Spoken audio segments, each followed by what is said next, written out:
are you speaking or in what context are you speaking. If you're speaking to an interviewer, obviously less of personal details, more of professional details. Your skills from what you have studied, the things that you don't want to, you have skipped from your resume to make it short, you can include in the self-introduction. Obviously the skills, your competence, your achievements, your accomplishments, and how you, if you have worked in the past and you're applying for a new job, how you have improved your current employer or a previous employer in certain achievements. You know, you have reduced the cost or you've increased the sales or whatever those things, what matters to them, everything about business you can include in there.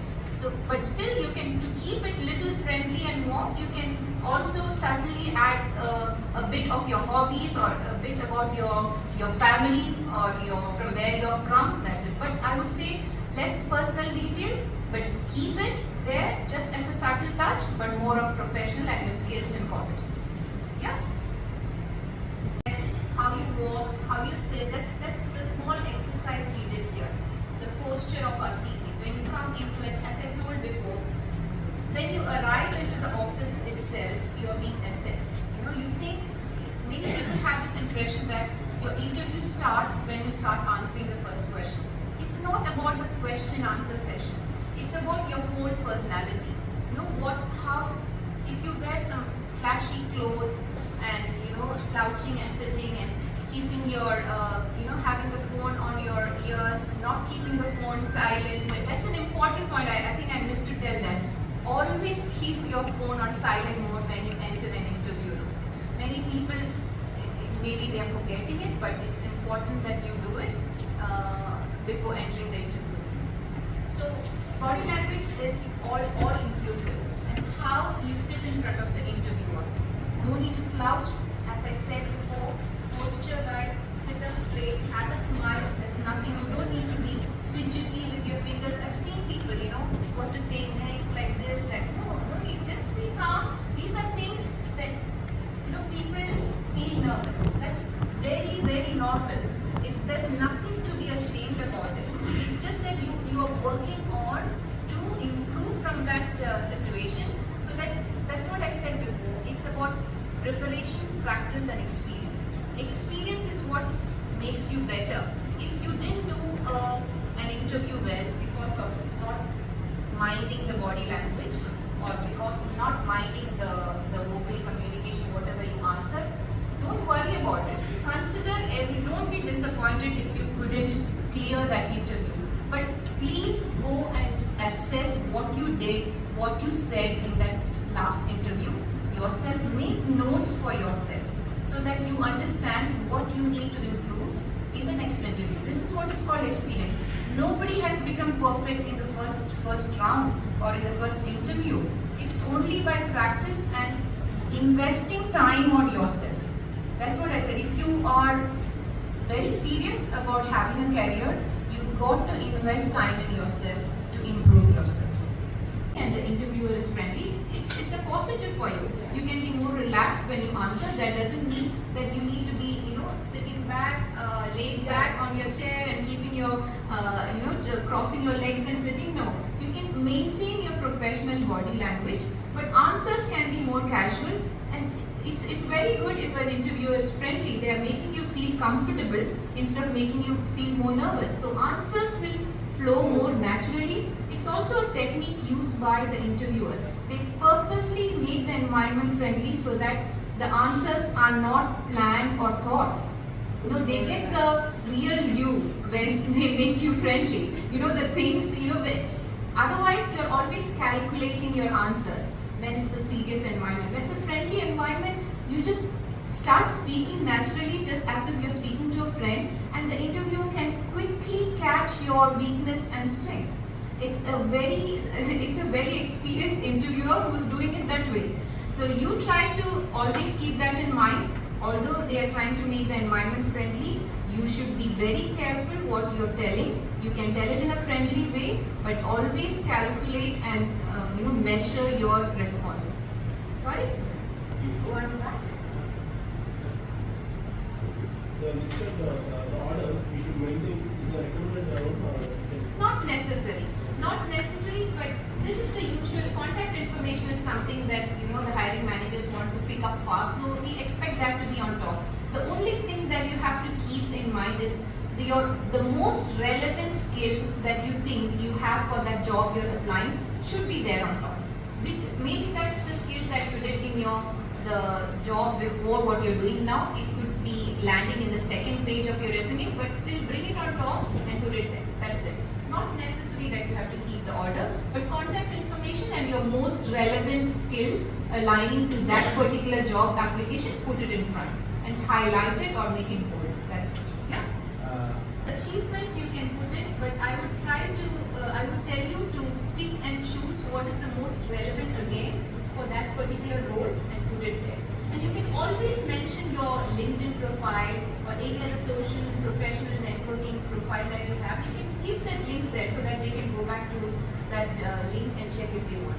You may be having a lot of certificates, but not all may be valuable for that particular role that you're applying. So what is necessary and relevant to that role, put it there. Okay? Trainings are relevant to that particular job, and if the employer or the hiring manager would be interested in seeing those training certificates, yes, you can add it. But if those trainings are totally on a different topic, not relevant to the topic that you are applying for, then it's not necessary. It doesn't add any value to the interviewer. But if you give a clue that this candidate is always updating his knowledge and updating his updating his knowledge in the field that they are interested in. You understand? If I'm looking for a trainer on if it's a health and safety trainer, it's a mandatory requirement that the candidate should have NEBOSH certificate or IOSH certificate or whatever certificates related to that particular health and safety field. Those are needed. But if you have a certificate in something else totally irrelevant, say a welding certificate or a painting coating certificate, which is not necessary for me, I wouldn't even bother to look into it. Yeah. But you can also add a cover page to your resume where you can mention about your certificates. A cover page is a brief summary of your entire career so far. So a cover page is where you can mention all that. But that comes to the point where, do you all have a LinkedIn account? All of you? Yeah, if those who don't have it, please go back and create a LinkedIn profile. It's very helpful in your job hunt these days. It's a place where all the companies post their vacancies, all the recruiters get into and check for candidates. So if you don't have one or if it's not updated, please go back and update it or create one. Okay?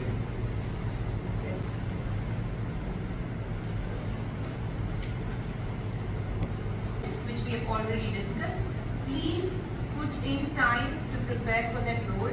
Tailor-make your CV. I mean, you have tailor-made your CV already, so make sure you know how to present it to the interviewer. Prepare very well. Communication is very important. Poor communication is another mistake that you have to avoid. How do you avoid that? Practice using the STAR method, how you can logically structure your answers. We will have an activity now on how to use the STAR method, so it will give you a better idea. Another thing is try to avoid telling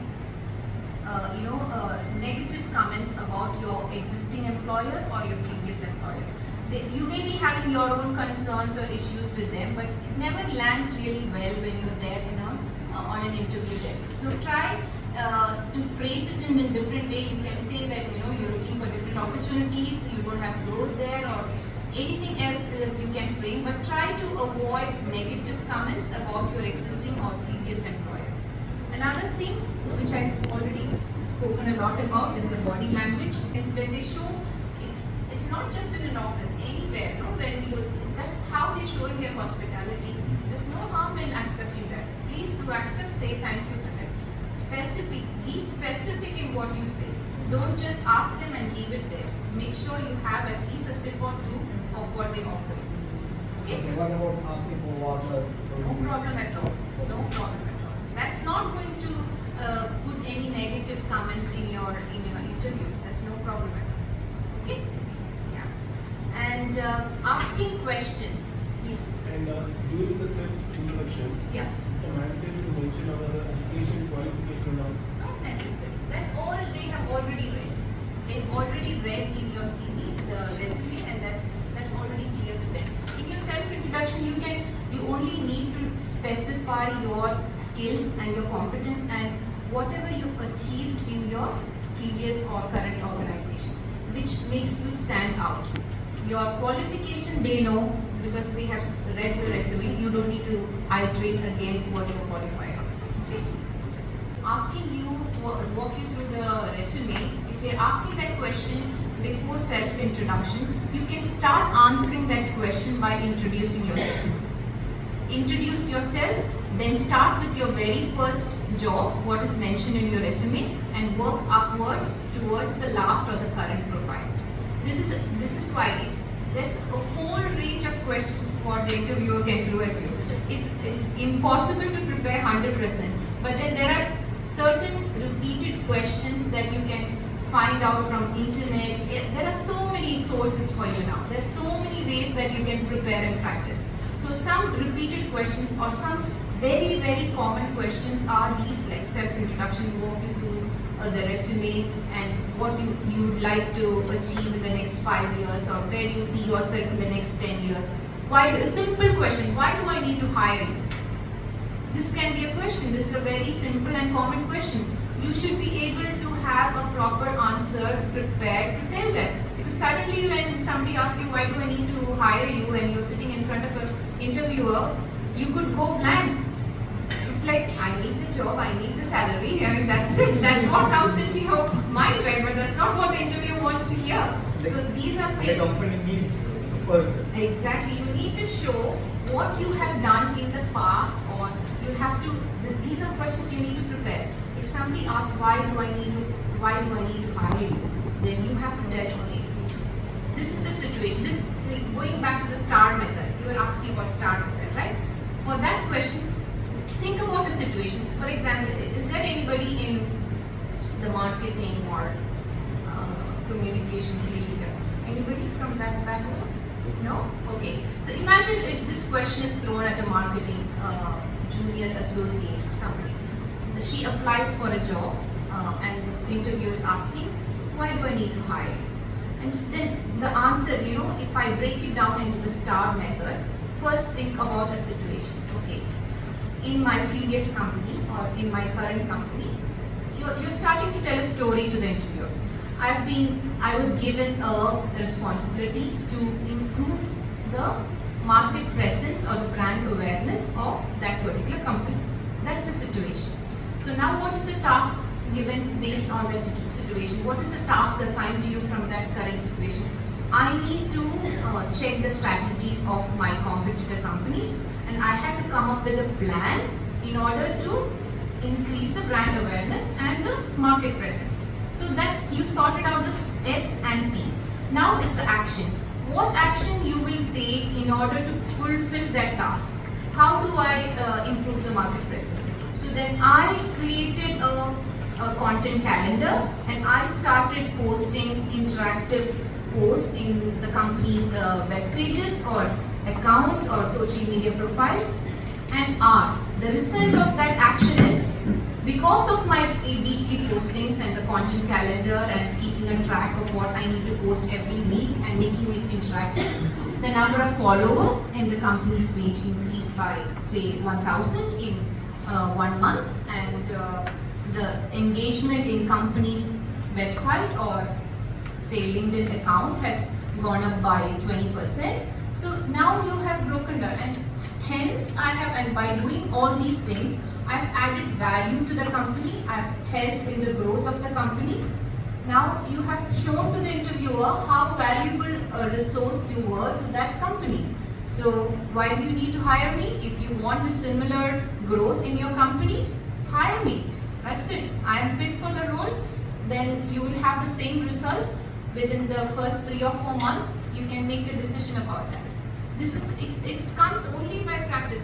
I wouldn't say in every situation you will have the time to think about this and prepare, but once you practice, see, when you have a family get together or friends get together, or not even a get together, if you have that one person in your life who keeps you motivated, who push you to do things better, ask them to throw a question at you, anything, and not just a question where you can break down into this method and start practicing. Or forget question, just a normal topic to speak. It could be any topic, you know. That's how impromptu speaking is how you learn how to, that's the best practice. It can be any topic, you know, it could be a chair, you know, travel or a fruit. Anything can be a topic for you to speak for 1 minute or 2 minutes. This can be done not just with yourself, even with your children. You know, it could be a dinner table game that you can play within your family. It helps. It may sound very silly, but trust me, it really helps. Got it? So, yes. Hi, Sunita, I'm Sharanya. I Yes, just have Sharanya. a small, doubt about what you just said. Right? Imagine you are a communication specialist or marketing, and you kept saying like, I did this, like applying the STAR method, like I did this. So is it worth mentioning like I did it, or is it like as you know, it's everything that we do is a team effort. Yeah. It could be like I planned it and I executed it with the help of my team. So You can definitely say that. See, it was a immediate response I gave to his question, and the question was, why don't the interviewer is not asking to hire the entire team. Interviewer is asking you, why do I need to hire you? Okay, I planned it, but I executed with the help of my team. Is the best way to put it. Of course, teamwork is something that is valued across the globe in whichever company it is. That's the right point. That's the right way to say it. Yeah, that's it. Yes. If there is a career change, like I used to work as a HR, then I used to work as a teacher, but now again I started looking for a job as a teacher. But my experience as HR is more than teacher. So should I need to put my HR experience first or as a teacher experience more? Because This is where, I mean, you cannot, first of all, you have to be honest in your resume. Okay? There is no point in telling that you're somebody else in your resume. At the end of the day, it's going to reflect in what you're going to do if you're selected, if at all you're selected. So if you're looking for a career change, and this is where the tailor making of the CV comes into practice. You said your experience is more in human resource, but now you want to be a teacher. If there is a job posting there or a job vacancy there which is matching to your qualifications, because if it's a teacher, they might require certain certification related to the teaching field, and if you satisfy those, then you can go ahead and apply. But be honest in your resume that this has been your experience. It boils down to the fact that what actually the school or the institution want from the teacher. I mean, if they're looking for 5 years of core teaching experience, it's hard luck for you, you know. But then there's no way that you can fabricate your CV, isn't it? At the end of the day, the institution or the employer is putting these terms and conditions because they have a commitment towards their business, and they got to fulfill it by having the right person for the right role. If not, that's going to affect their business. At the end of the day, it's all business. Even though we say human resources are the most important asset, at the end of the day, it's all business. So they have taken time in designing or drafting that job description because they want to have the right person in the right role. So there is no harm in switching your profession at one stage, but if they are adamant or they are strict about the number of years of teaching experience that's needed, then you can put across your CV, and if you get a call for the interview, give them the impression that you are willing to learn, you're flexible, you can adapt, and you will work towards it. That's all what you can say. Even if, and coming to that point, when in terms of career change, I've seen a lot of people from the software industry in Doha market. Unfortunately, the options for software engineers in this market is very less. That's a fact. So they are even ready to do administrative jobs or any other functional support roles. So when you come into an office, when you have decided for a career change and you have come in to apply for a long-term job, don't just stick to that particular profile. Give the interviewer or the company the feeling that you are willing to take up, even if it's a short-term assignment. Say if it's a 1-month assignment, doesn't matter. You show your willingness that you are ready to study, to know about the company, and to get in there. You never know, in that 1 month, it's 30 days, anything can change. With your interest, with your enthusiasm, how you take up that short-term role and how you perform in that short-term role, nobody in the company expects you to perform the best, because it takes at least 1 to 2 months for you to know the company, to know their systems, to know their procedures. But you just need to show that you're enthusiastic, you're interested, and you're willing to learn. And you never know, by the time that 1 month is over, there could be another opening where they think, based on your attitude and based on your flexibility, you could be trained. So they could hire you. So always be flexible on short-term options. If it's, everybody has commitments and different priorities. If it suits your priorities and commitments, be open for even short-term assignments. It could land you a permanent role in future. Even if not then, if anything else comes up in the future, you would be the first person they will have in mind to call back for that role. Got it? Yeah. If they ask why there is a career change, should I need to be honest with my answer or? Yes, of course you need to be on. I mean, times have changed, Kamakshi. People know. People know, especially in the case of women, everybody understands why women or why people in general take a sabbatical. Your answers are genuine. All you have to make sure is that you answer genuinely, answer clearly and confidently. That's it. Your skills and your competence is not going to go away if you take a 1-year break or a 3-year break. Doesn't matter. You just need to be genuine. That's it. Okay? Somebody else here. Smita here. Yes, Great to ma'am. have you here. Thank you. And regarding the case study that you have explained about the marketing personnel, that could be a possibility that right immediately after his explanation regarding his previous achievements, there could be a possible question about why he is leaving that better opportunity, that particular better experience. Good question. Yes, there will be. And the common answers are to have a career growth or to have a betterment in the salary. So that be even better way to answer. Yeah, you can say, not all organizations have a tiered structure. There are many organizations with a flat structure. Flat structure in the sense, unless the person above you leaves the company or resigns, there is no room for growth. Yeah? So it's not the company's fault. You're not blaming that organization, but that's how the structure is. Whereas you are ambitious, you're young, you want to grow, you want to prove yourself, you can put that across as a reason. As a justified reason. You can say, I see myself after 5 years in a senior role with higher responsibilities. I want to lead a team. Unfortunately, in my current organization, I don't see a possibility for that. Hence, I've approached you and I would like to join you. Yeah? Thank you. Yes. So how? I feel like I'm giving an interview here, and specifically for you, something out of this question, I suggest you start looking for. There are a lot of online jobs available in the UAE which you can do sitting in Doha. So these are the kind of opportunities you can approach. But coming back to your question, if they ask you why there is a gap, as I told to Kamakshi, you just be genuine. It's not that you are sitting back and taking your own sweet time. You are trying. You can show. You can have a tracker. I think I'm coming to that point later, where you keep a track of all your applications. It's something that's very useful for you, because every time you apply, have an Excel for yourself on your job applications. These are the applications that I've done, and after each application, make sure that you send a follow-up. Send a follow-up note to that company. It reminds the hiring manager about you. Send a follow-up and a thank you note, and keep tracking all your applications that you've done.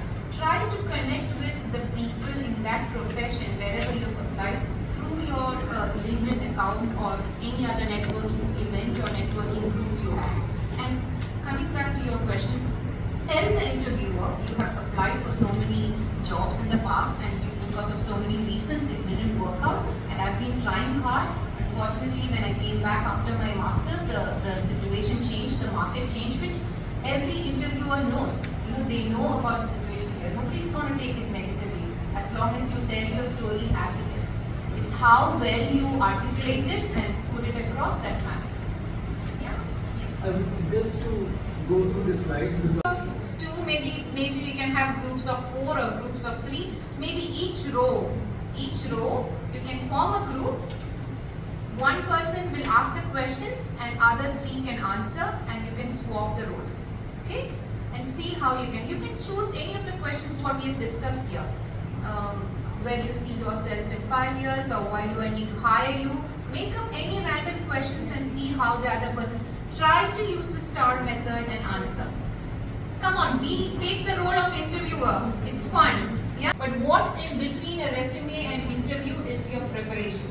So please focus and please give time to prepare, to make your resume and to prepare yourself before going to an interview. Preparation is the key. That's what gives you confidence. That's what gives you clarity, and the logical sense in answering your questions only comes from preparation and practice. So what stands between your resume and your job opportunity is your preparation. So please prepare well, go out there and shine and be confident. Okay? Wish you all the best.